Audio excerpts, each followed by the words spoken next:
Governor Josh Stein requests $1.4 billion in a new critical needs state budget.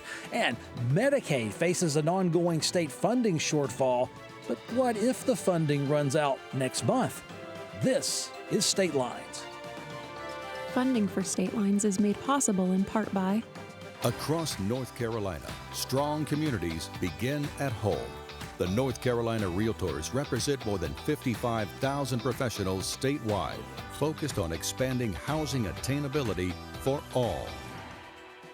Quality public television is made possible through the financial contributions of viewers like you, who invite you to join them in supporting PBS NC.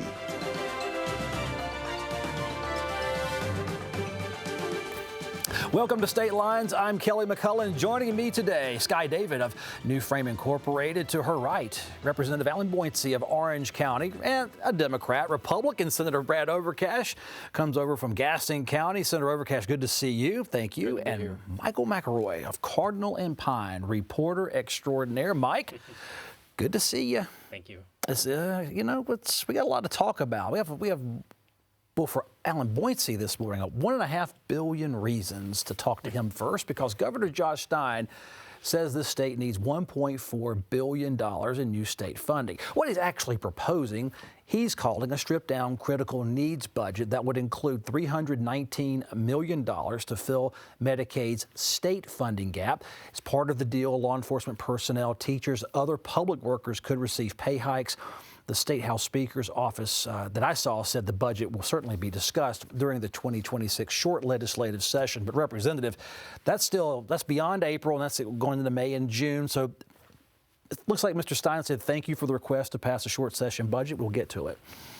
Well, at this point, we're the last state in the union without a budget, and it's really a disservice to our taxpayers. We've got folks who are in critical need, especially folks on Medicaid. We've got over 3 million North Carolinians on Medicaid who have access to health care thanks to that, who are now in jeopardy. And then also to our state workers, our law enforcement, our teachers, they haven't seen a pay raise in over a year. And they're dealing with higher costs with their state health plan. They're dealing with higher costs at the pump, food. And so this critical needs budget is really just an effort to make sure that we are taking care of those folks. And I'm hoping that this short session, we will see some help and some relief for them. Senator Overcash, of course, I've never been to a short session that involved budget tweaks or a budget. So Josh Stein getting out there in March ahead of a May, April, when you go back to work. Does it do any good to help you, remind you that you need to pass a budget, or maybe you want to pass a budget, or how does this play out? The legislature is going to handle budgeting and appropriations bills in the short session. This is classic from the governor's office. They do not have to, or the governor does not have to balance the budget. It's a fiscally irresponsible proposal, and notably right before our consensus revenue forecast. So I'm not sure how you can put out a proposed budget without that consensus revenue forecast. But we'll be back on April the 21st, and we'll talk about budget and appropriations bills at that time. Would that be enough to dominate the entire session? I mean, in theory, it runs from mid-April till about June 30th. If everything works well, you do get half a summer off. At least that's the way the rules have historically been played. You feeling good about the economy with that revenue forecast coming in, or is it cautious going right now? I'm looking forward to seeing it, and our appropriators have been hard at work. They've continued to look at this during the interim session, and I think most certainly this is going to be the top topic for the session. How are you feeling about that, Representative Buansi, the economy going into the short session, at least the state's economy? There's a lot of uncertainty, to be quite honest, and given the uncertainty, this stripped-down budget that we see proposal from the governor is really meant to address some of the more immediate needs. It's not comprehensive by any means, but yes, there's no doubt there's a lot of uncertainty, but the point is to give people we need some certainty. Michael, this is politics in action. Governor Stein gets a headline out of it. Of course, he's a former state senator. He knows they're going to talk about budgets in the spring. Why do this now? Well, I think this is a really important point to make, is that this isn't new funding we're talking about. This is the funding that was due almost a year ago. This is a budget that hasn't come yet. He wouldn't have asked for an emergency funding if there had been a budget. So this is stuff that we are hurtling toward a cliff on a lot of things. And even if we don't get there, even if we pull away at the last minute, we are still on the moment, on the road toward this cliff. And these are really important things that we've talked about. These are lives. Just for teachers. Teachers have been waiting for these raises. Their backs are up against the wall. The lack of a budget is keeping them there. And it's just odd to expect folks to believe that the people who have been unable to come to an agreement over a year are suddenly magically going to find resolve and find something. I mean, the reason this budget, the governor has issued this emergency request is because we're a year late in a budget. Is this really an emergency, Skye, or is it this the governor getting ahead of the budget? Now, he has his budget request. Every governor does it, and then whoever's in charge of the legislature takes it and does what they will with it. Yeah, I think Governor Stein has proven himself to be very strategic, and I think this was a strategic move. So the governor usually submits a budget to the General Assembly in the long session, and that is a full comprehensive budget, kind of playing with monopoly money, because you can put whatever you want in the governor's budget and it's going to look really good, and whatever the legislature does is probably not going to add up to what the governor's budget does. But only submitting certain critical needs to the legislature, I think, is smart, because then if they fund any of those things, it looks like the governor wins.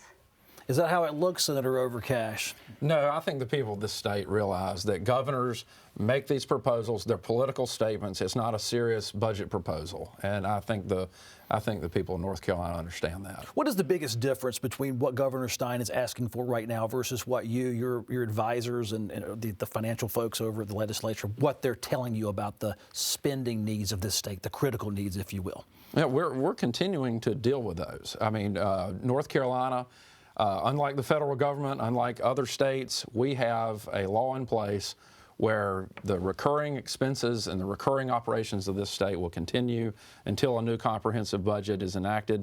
We had several appropriations bills last year. In the short session, you'll either see a new comprehensive budget or you'll see a series of appropriations bills to deal with that. So, Representative Buansi, not Senator just yet, what do you think of the state budgeting through continuing resolutions, through mini budgets versus the old school way, which was pass a big budget, go home for several months and come back? This seems like the new way. Ask in the spring, see what we can get done in the summer. Well, this new way supposedly is causing a lot of strain for our counties. They're causing a lot of strain for our local governments. That depends on state government to give them certainty of funding. And if it is passed on mini budgets, we are not assuring the people on the grounds of funding that they need over a year, over 2 years. And so I just don't think that's a good way to run state business. We ought to be passing comprehensive state budgets. Let's dive a little deeper into the requests for extra spending. Last fall, Governor Stein called for preemptive state Medicaid funding cuts. Republicans said all along, Medicaid, yes, it was short funded for the budget year, but had enough cash to run operations fully through spring 2026. Well, there is no revised or new state budget, but it is now spring 2026, so the conversation is back on the table per Mr. McElroy's comments earlier.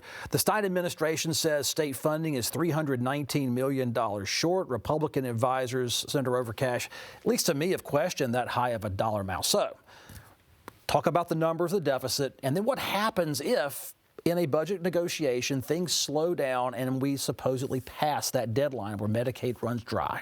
Well, Kelly, let's pull this back a little bit. Okay. The state obligations to Medicaid every single year is $29 billion. And so we're talking about a small percentage of that overall Medicaid budget. If you look at 2025, the legislature passed a supplemental $600 million to shore up Medicaid. And so we're committed to funding Medicaid as is appropriate, but we want to make sure the numbers are right, because every dollar in the state is critical. Taxpayer dollars should be spent wisely and appropriately, and we need to make sure they're right. And I'll give you an example. Just this week, my colleague, Senator Benton Sawrey, and his oversight committee did some really good work in looking into the rebase number.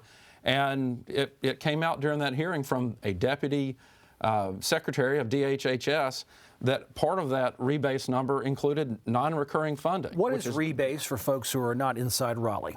It's basic. The most simple way I can put it is, what is that amount of funding that's going to be needed to continue the Medicaid program as it stands? Because, like I said, it's a $29 billion total obligation, but that comes in different pots and in different forms of the program. And so we're basically, for your viewers, when we talk about the Medicaid rebase, we're talking about the appropriate level of funding that's needed to continue Medicaid services. And you can't include non-recurring dollars in that because it's a recurring program. Buansi, what do you like? How is there a partisan difference in counting money for Medicaid? It does seem to be slightly partisan, not nasty by any means, but there are different dollar figures, and the fact that federal grants sometimes have been counted as part of recurring funding when they were one-time or time-limited. Well, I think it's important to note that the predictions or the assessments that actuaries made last year, I mean, they remain the same today, and there's a process in place for accurately assessing how much is needed for Medicaid rebase. And we've got experts, we've got staff, with our governor's office, Department of Health and Human Services, that are hired for that reason to figure out those accurate estimates, and that, we ought to be trusting them. Skye, what's the difference in someone from DHHS telling legislative budget leaders this is what we need versus legislative oversight, their analysts saying to Republican leaders this is what they should have? Yeah, well, I think that goes back to what you just said. It's a little bit partisan if you're feeling like it's coming out of the agency, which is coming out of the Stein administration, versus the nonpartisan staff that are giving you what you would think would be just a clear statement of how much is needed.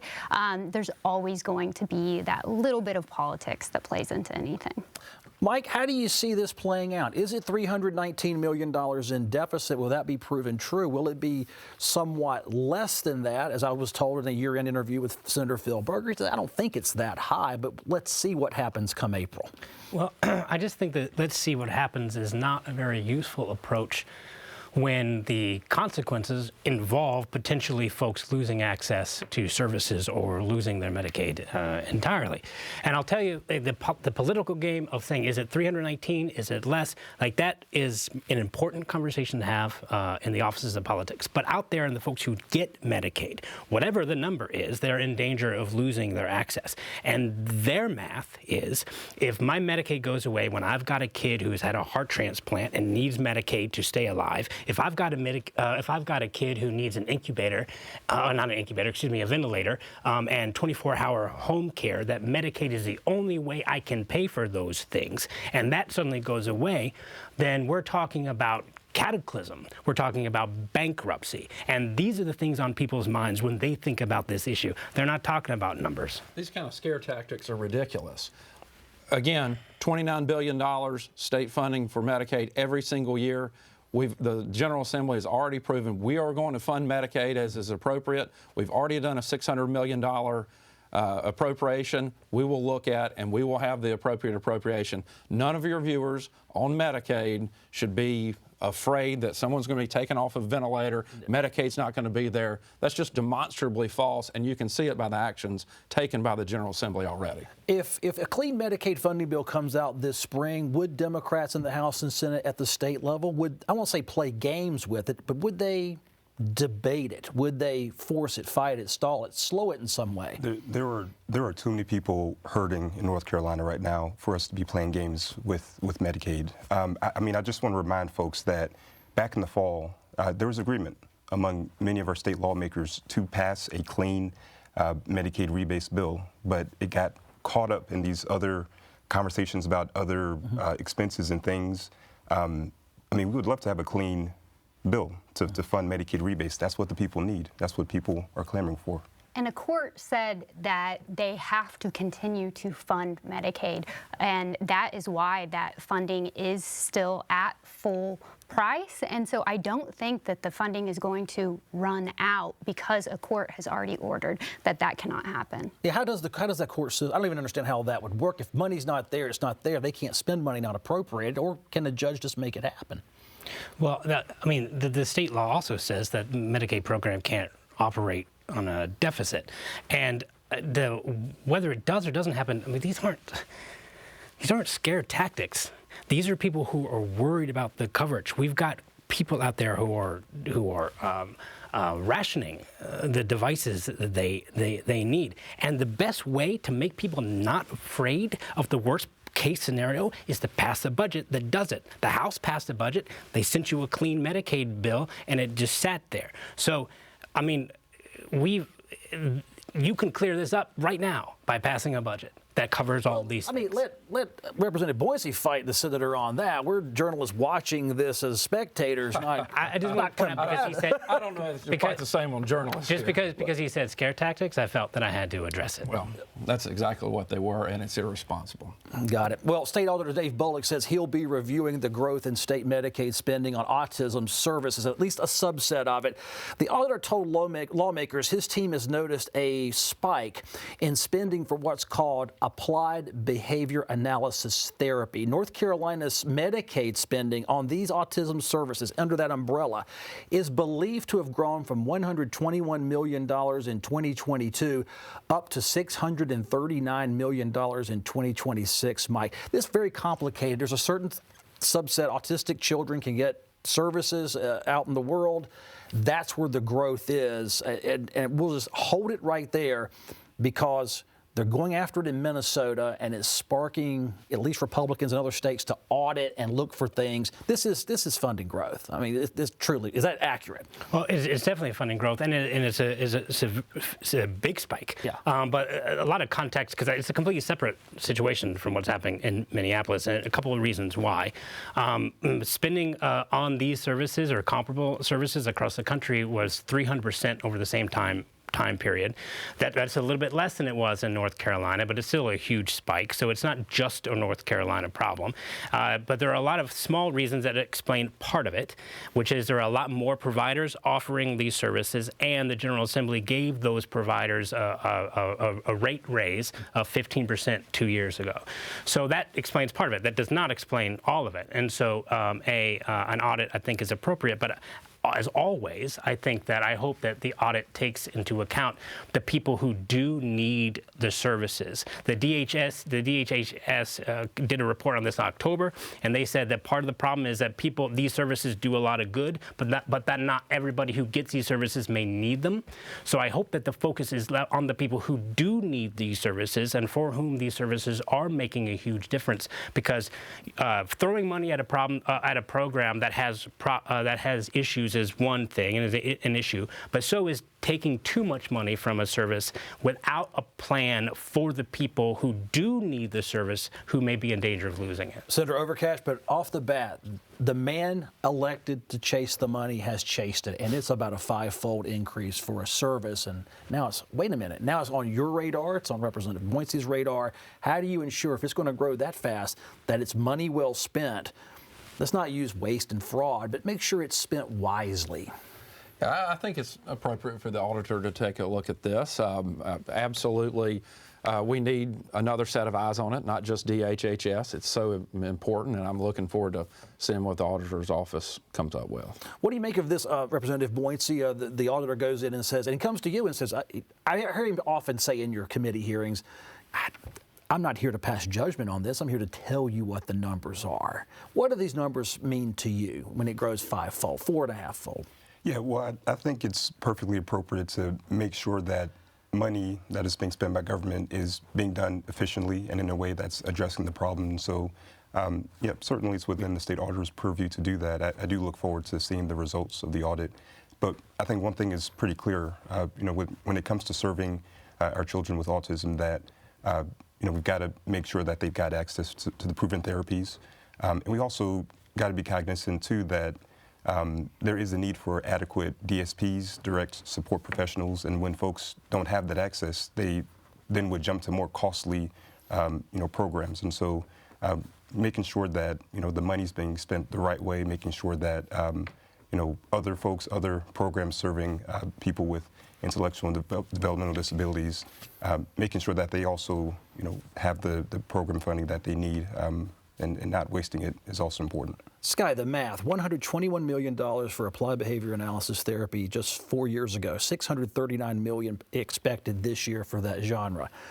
I think over $1 billion by 2027. So let's just say, even if you double state spending for legitimate high-quality services for autistic patients or clients, doesn't that fill that Medicaid gap? And there's $300 million in there. There definitely is. Am I wrong? Am I mathing incorrectly? But I don't know the numbers on health services, but this does seem to be quite a large number in comparison to what we were just talking about, the $319 million. That seems like nothing now that we're looking at $1.some billion on autism services. So where those cuts are going to need to be made, or if that money is not being spent efficiently, then yeah, maybe you could use that to backfill Medicaid funding. Mike, would a good audit of DHHS solve the Medicaid state funding gap for services and keep those folks thriving? As you say, they will need that funding to do so. I mean, an audit is only going to say where the problem is, and there are problems probably that we don't know of that need to be solved. But we also know where some of the problems are now. I mean, I think an audit done in good faith is never a bad thing. North Carolina and national Republicans are suing to prevent a group of voters called never residents from casting ballots in North Carolina elections. A never resident, if I've got this correct, is a person living in a foreign country who registers to vote in North Carolina, having never lived in North Carolina but possibly have parental ties. So there is a claim that this is the home state. The issue was raised in that contentious state Supreme Court race between Allison Riggs and Jefferson Griffin. I have to say, Skye, this one confused me. How are people casting ballots in North Carolina and they can't really prove or have never lived in this state?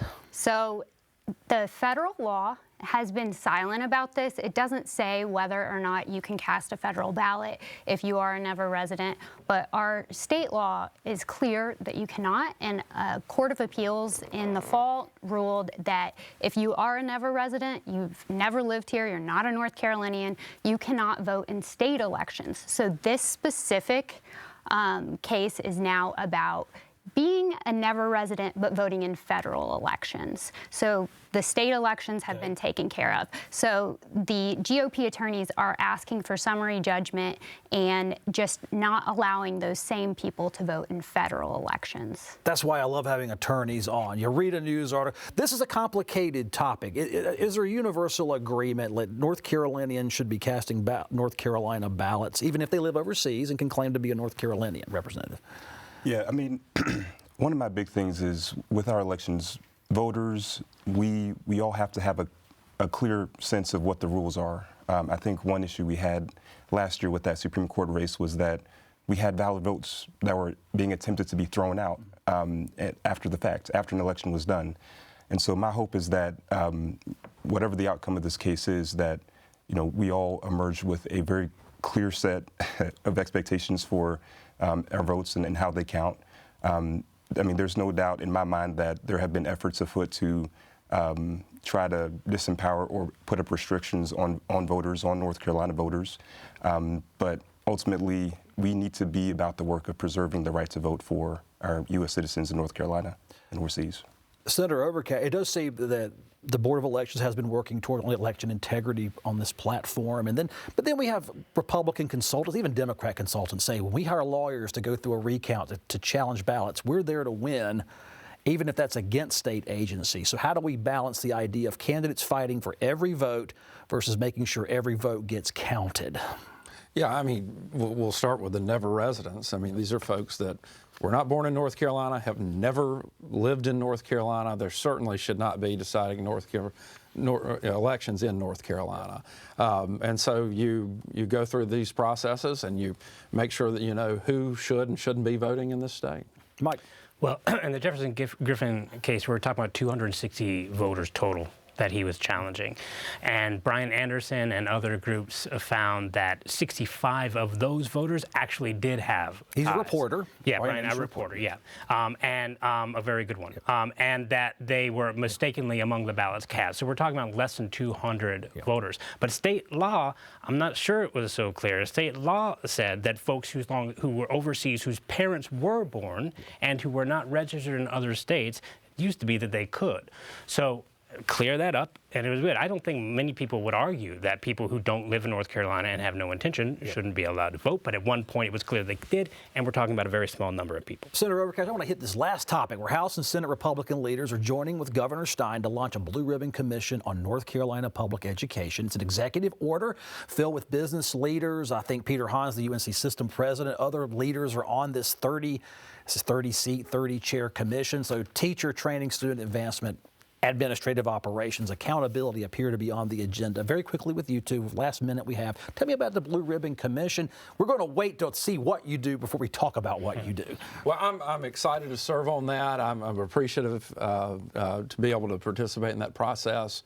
Look, my children are in public schools in North Carolina. I'm a product of it. My mother taught third grade in public schools in this state her whole career.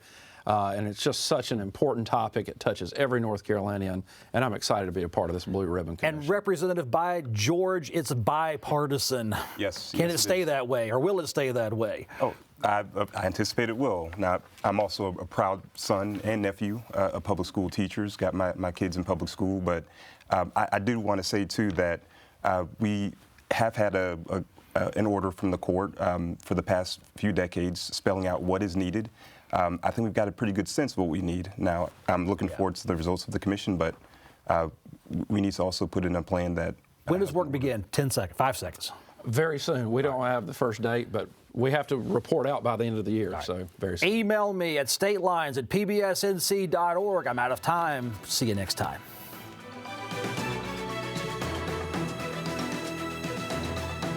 Funding for State Lines is made possible in part by Across North Carolina, strong communities begin at home. The North Carolina Realtors represent more than 55,000 professionals statewide, focused on expanding housing attainability for all. Quality public television is made possible through the financial contributions of viewers like you, who invite you to join them in supporting PBS NC.